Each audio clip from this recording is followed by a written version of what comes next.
Assalamualaikum warahmatullahi wabarakatuh.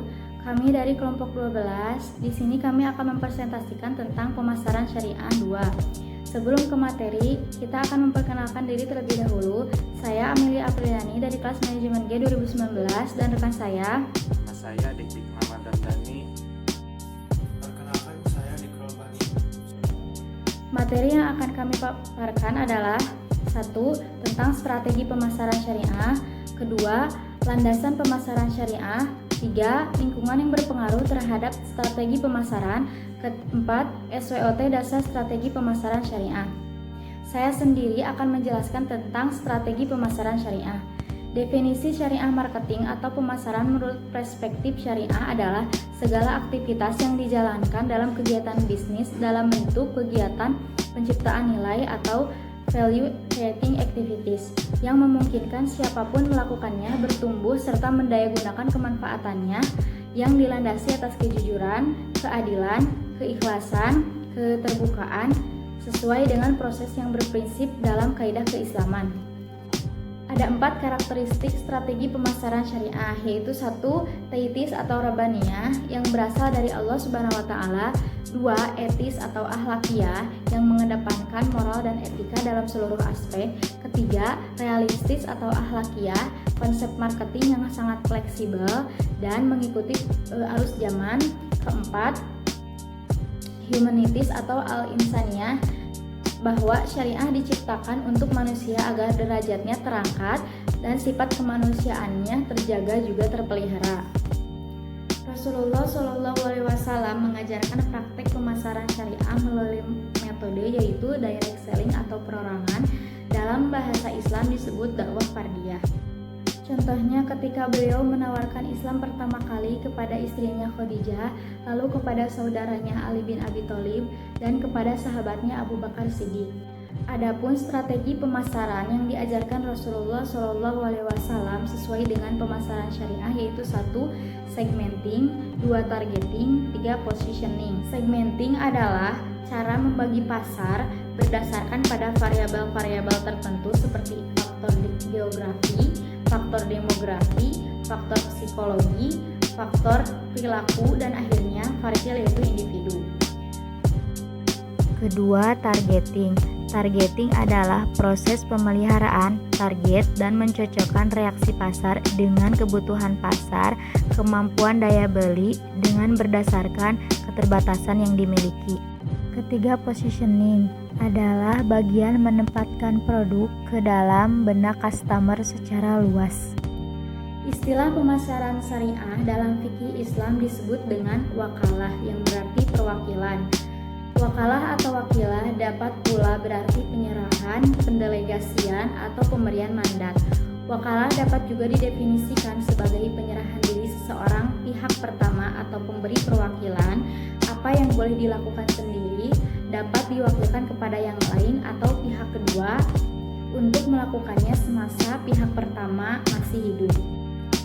Kedua, landasan pemasaran syariah berlandaskan kepada Al-Quran, hadis, ijma, kaidah, dan fikih.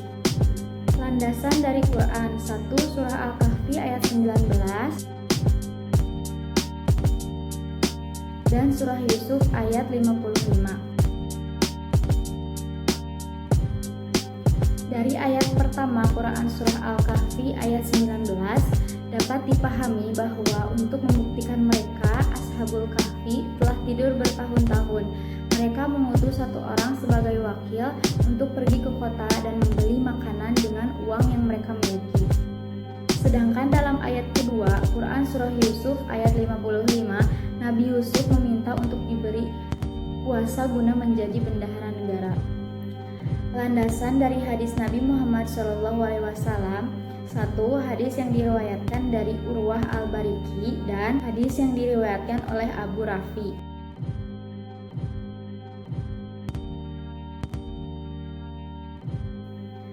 Dalam hadis tersebut, Nabi Muhammad SAW memberi kuasa kepada 2 orang sahabat untuk melakukan transaksi.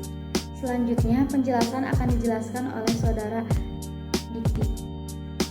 3 adalah landasan dari ijma. Dari sudut pandang ijma, para ulama pun bersepakat dengan ijma atas diperbolehkannya wakalah atau perwakilan. Para ulama bahkan ada yang cenderung mensunahkannya dengan alasan bahwa hal tersebut termasuk jenis ta'awun atau tolong-menolong atas dasar kebaikan. Yang keempat adalah landasan dari kaidah fikih. Segala kegiatan muamalah boleh dilakukan selama tidak ada sesuatu dalil yang mengharamkannya. Sebagaimana dalam kaidah usul menyebutkan, yang artinya asal atau pokok dalam masalah transaksi dan muamalah adalah sah, sehingga ada dalil yang membatalkan dan yang mengharamkannya. Selanjutnya adalah lingkungan yang berpengaruh terhadap strategi pemasaran. Ada dua bagian, yang pertama lingkungan internal perusahaan dan yang kedua adalah lingkungan eksternal perusahaan. Lingkungan internal merupakan aspek-aspek yang ada di dalam perusahaan. Analisis lingkungan internal adalah suatu proses dalam perencanaan strategi yang mengkaji faktor internal perusahaan untuk menentukan di mana perusahaan memiliki kekuatan dan kelemahan yang berarti, sehingga dapat memanfaatkan peluang dan menghindari ancaman dengan cara yang paling efektif.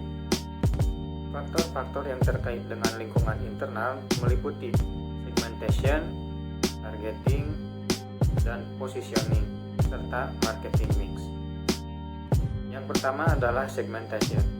Segmentasi merupakan kegiatan membagi suatu pasar menjadi kelompok-kelompok pembeli yang berbeda yang mungkin memerlukan produk dan ramuan pemasaran tersendiri.